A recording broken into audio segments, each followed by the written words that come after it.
बात करते हैं आज के एक्सीडेंट ऑफ द डे की। कमज़ोर अक्टूबर बिक्री के बाद हीरो मोटो 4% से ज़्यादा गिरा। ध्यान रखिएगा, हीरो मोटो एक्चुअली सबसे ज़्यादा चला था जीएसटी कट के बाद, क्योंकि सबसे ज़्यादा एक्सपेक्टेशन यही थी कि जीएसटी कट का सबसे ज़्यादा बेनिफिट यही मिलेगा। लेकिन ऐसा क्या हुआ हीरो मोटो में, दीपाली से समझते हैं। Deepali, good afternoon.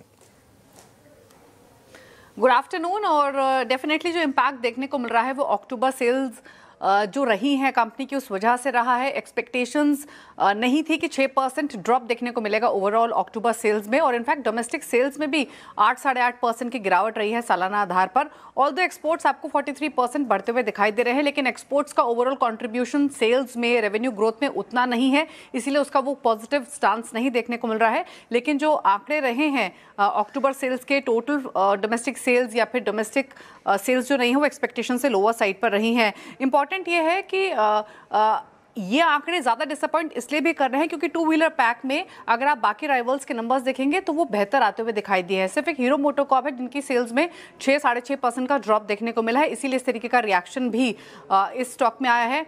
अब ये स्टॉक आगे भी फोकस में रहेगा क्योंकि अगले हफ्ते अर्निंग्स आने हैं। 13 नवंबर को कंपनी अपने नंबर्स रिपोर्ट करेगी, तो अब जो फोकस है वो अर्निंग्स पर शिफ्ट होते हुए दिखाई देगा। ऑल्दो जो अर्निंग्स हैं Q2 की वो अच्छी एक्सपेक्टेड हैं कंपनी की तरफ से। ओवरऑल जो Q2 में सेल्स ग्रोथ रही थी, वॉल्यूम ग्रोथ रही थी, वो डबल डिजिट में रही थी, तो अब अर्निंग्स पर फोकस शिफ्ट होते हुए दिखाई देगा। ऑल्दो मैनेजमेंट की तरफ से जो स्टेटमेंट आया है इन सेल्स नंबर्स के साथ, उसमें उन्होंने क्लियरली कहा है कि हमारा प्रोडक्ट पाइपलाइन स्ट्रांग है, डिमांड रोबस्ट है, इंटरनेशनल मार्केट्स में हम कंसिस्टेंटली एक्सपैंड कर रहे हैं, और इसीलिए रिमेनिंग FY26 में भी जो वॉल्यूम ग्रोथ रहेगी, जो सेल्स ग्रोथ रहेगी, वो स्ट्रांग रहेगी। लेकिन अक्टूबर सेल्स नंबर्स ने डिसअपॉइंट किया है, इसीलिए इस तरीके का रिएक्शन स्टॉक में आ जाते हुए दिखाई दिया है।